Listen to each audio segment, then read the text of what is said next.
wasiirka wasaaradda caafimaadka Soomaaliland ayaa si weyn loogu soo dhaweeyay magaalada Buuhoodle soo dhaweynta loo sameeyay wasiirka wasaaradda caafimaadka Dr. Salebaan Ciise Axmed Xagladoosiye ayaa waxa duleedka magaalada Buuhoodle kaga hor yimid kumaankum kamid ah dadweynaha ku dhaqan magaalada Buuhoodle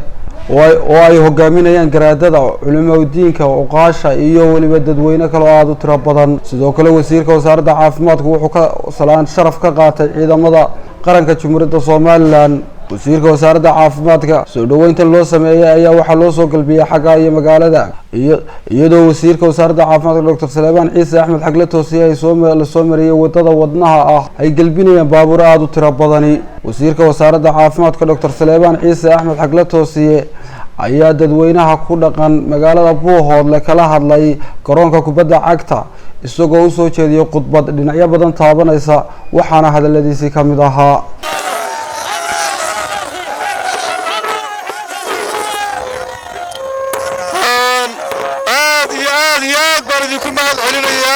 sida sharaftaradii soo dhaweyseen anigu waxaan aad u dareemayaa nabadgelyada Buuhoodle waxay keenay inaan Buuhoodle dhibi ka dhicin bay keentay waxay keentay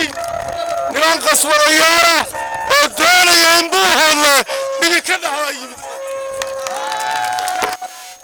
ka baxaan magaalada Buuhoodle dhiig dambe ku daadan maayo Buuhoodle wiil dambe ku dhiman maayo Buuhoodle mashruuc dambe noqon mayso Buuhoodle waa nabad Buuhoodle nabad yahanaysa ninkii doonaya inuu dhiig daadiyo Buuhoodle ma qaato ninkii doonaya in Buuhoodle lagu dhinto dib loogu dhiman maayo reer Buuhoodle hadduu ahaa dad iska dhinta way fahmeen مرمغليسان هلا صاروا قسوة رجالك مقاولين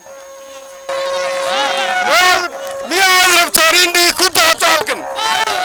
ميان ربنا هبا حارت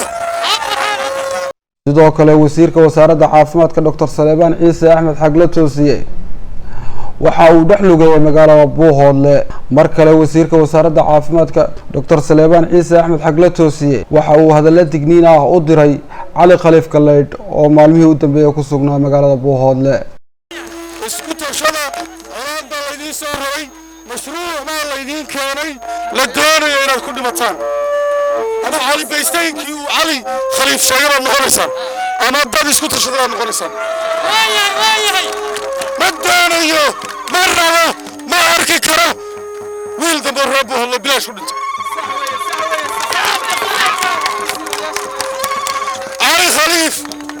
علي خليف ماشي وقصة شهره حتى لو ويلش يزاقوا حماره لكن ربه الله ويلش هذا خمار كي وين كقدبه والله وين كقدبه والله ما يقولين علي خليف hadda ku daraara hayna dhaaf geesta kale uqaasha iyo waxgaradka ku dhaqan magaalada Buuhoodle ayaa hadallo soo dhaweyn oo ay ku cabirayaan shucuurtooda u soo jeediyay waxaana hadaladoodii kamid ahaa assalaamu alaykum wa rahmatullaahi wa barakaatuh halkan waxaan ku soo dhaweynaynaa wasiirka caafimaadka Xagladoosiye soo dhawow wasiir soo dhawow wasiir soo dhawow وسير سوداو السلام عليكم ورحمة الله وبركاته halka waxaan ku soo dhaweynaa wasiirka caafimaadka Salebaan Ciise Xagladoosiye wasiir soo dhawow aad baan ku soo dhaweynaa mudane iyo marwooyin dhalinyaro iyo waayeel culimo iyo codkar uqaal suldaamo garaado si wanaagsan baan ku soo dhaweynaa assalaamu calaykum waraxmatullaahi wabarakaatuh halka waxaan ku soo dhaweynaa wasiirka caafimaadka mudane Xagladoosiye سلام waxaan ku salaamaynaa marka ugu horeysa hadaan Buuhoodle nahay salaamta ugu wanaagsan baan kugu salaamaynaa kugu soo dhaweynaynaa assalaamu calaykum warahmatullaahi wabarakaatuh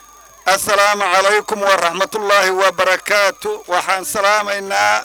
mudanayaasha iyo marwooyinka sharaf kale ee u soo banbaxay inay soo dhaweeyaan wasiirka caafimaadka Salebaan Ciise Axmed Xagladoosiye oo maanta inoogu yimid halkan oo inagu soo baqday safar inoogu yimi waxaanu ku soo dhaweynaynaa si farxad leh waanu ku soo dhaweynaynaa arag imaatanka uu noogu yimi degmadiisii iyo gobolkiisii annagoo u baahnayn waanu salaamaynaa waanu ku soo dhaweynaynaa wasiirka caafimaadka Professor Saleebaan Ciise Axmed xaglataysiye aad iyo aad baan u soo dhaweynaynaa aad iyo aad waxa kale oo aan soo dadweynaha aad iyo aad baan u salaamaynaa gobolka ayaan anigu dhalinyarada aad baan u soo dhaweynaynaa wasiirka waan ku faraxsanahay imaantigiisa waan ku faraxsanahay waan soo dhaweynaynaa waa Nimcaan Axmed Dagaal telefishinka qaranka Soomaaliland Buuhoodle.